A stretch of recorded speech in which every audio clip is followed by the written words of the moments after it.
Nah, setelah kita mengetahui produk apa, kita sudah menentukan produk atau barang apa yang mau kita ekspor ya. Selanjutnya kita akan membahas, akan saya sampaikan, saya jelaskan terkait dengan izin apa saja yang harus dipenuhi kita sebagai eksportir. Ya. Jadi yang pertama kali ya, kita harus selesai dulu dan harus beres dulu terkait dengan legal usaha. Ya. Legal usaha itu apa? Legal usaha itu ya berbentuk badan usaha maupun perorangan. Kalau badan usaha ya otomatis bentuknya kan PT, CV, UD itu harus punya, atau kalaupun perorangan harus tetap memiliki NPWP walaupun itu NPWP pribadi ya. Jadi harus tetap kita memiliki NPWP. Nah, setelah kita memiliki izin tersebut, kita harus mendaftarkan ke OSS untuk mendapatkan NIB. Nah, dalam NIB ini ya, dalam NIB ini itu sudah ada perizinan ekspornya atau perizinan akses kepabeanan. Nah, di situ kita bisa milih kita mau akses ke pabeanan apakah sebagai eksportir ataupun sebagai importir atau keduanya, eksportir dan importir. Nah, jadi legal usaha ini harus beres dulu. Nah, selain itu, selain legal usahanya, berikutnya barang yang mau kita ekspor itu apa ya? Kalau itu terkait dengan makanan dan minuman, otomatis legal produknya juga harus diurus. Apa itu legal produknya? Ya kalau makanan atau minuman otomatis kan legal produknya itu berupa PRT, kemudian MD ya, MD itu dari BPOM, kemudian halal ya, halal. Nah, selanjutnya adalah uji nutrisi ya, kemudian barcode dan merek gitu ya. Nah, itu harus ada ya. Kalau produk makanan gitu ya.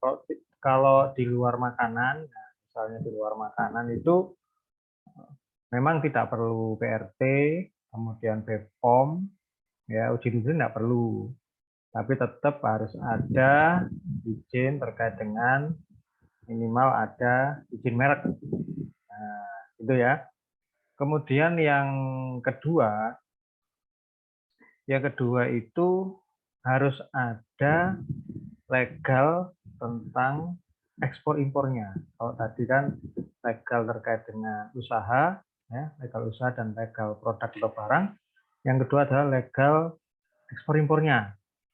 Apa itu?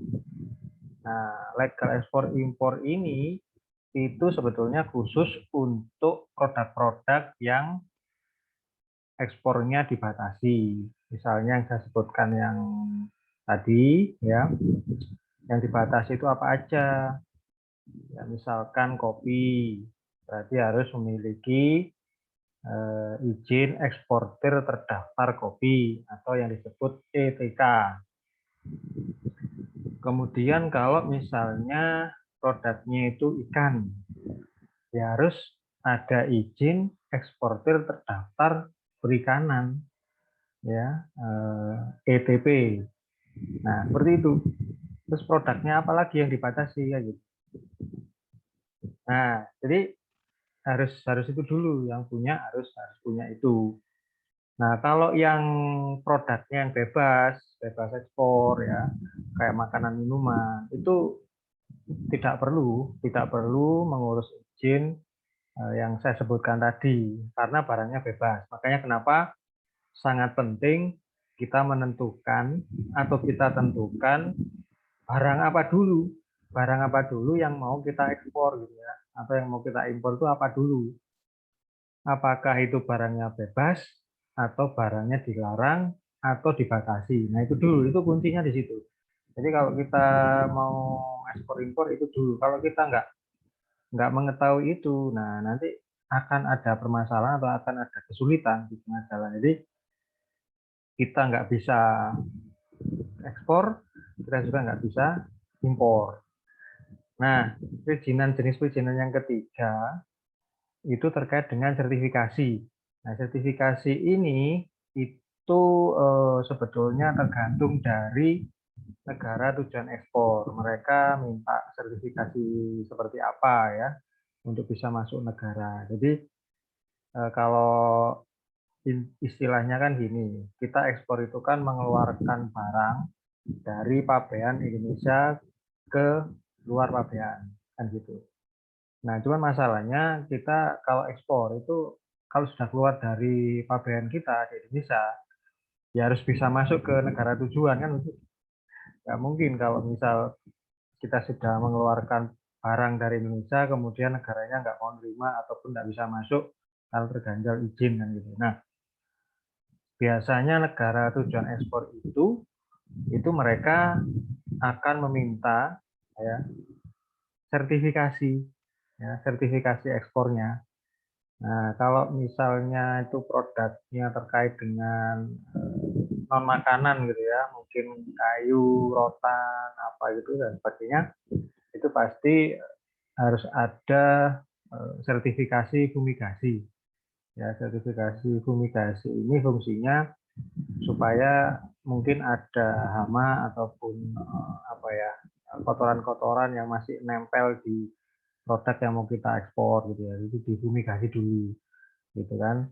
Kemudian kalau itu produknya terkait dengan sayur, buah, ataupun mungkin hal-hal yang terkait dengan perkebunan gitu ya, tanaman itu harus ada sertifikasi fitosanitary ya. Jadi fitosanitary. Jadi dua sertifikasi ini yang harus dipenuhi. Kemudian satu lagi, kalau produk kita ada kaitannya dengan kehutanan ya, kehutanan, kayu, rotan, dan sebagainya itu harus memiliki sertifikasi yang namanya SVLK, jadi sistem verifikasi legalitas kayu.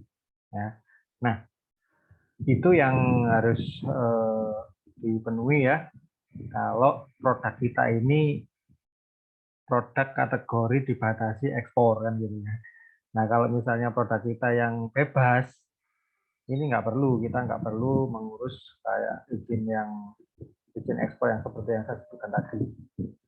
Nah, jadi itu kemudian ada izin tambahan lagi, tapi ini nggak terlalu signifikan yaitu terkait dengan izin yang diminta oleh pihak pelayaran ya, pihak pelayaran atau shipment yang meminta misalkan kita kirim produk yang membahayakan ketika dalam perjalanan gitu ya, misalnya arang, briket dan seterusnya itu mau kita ekspor kopra dan yang pokoknya yang membahayakan itu mereka akan meminta sertifikasi keamanan dari produk tersebut.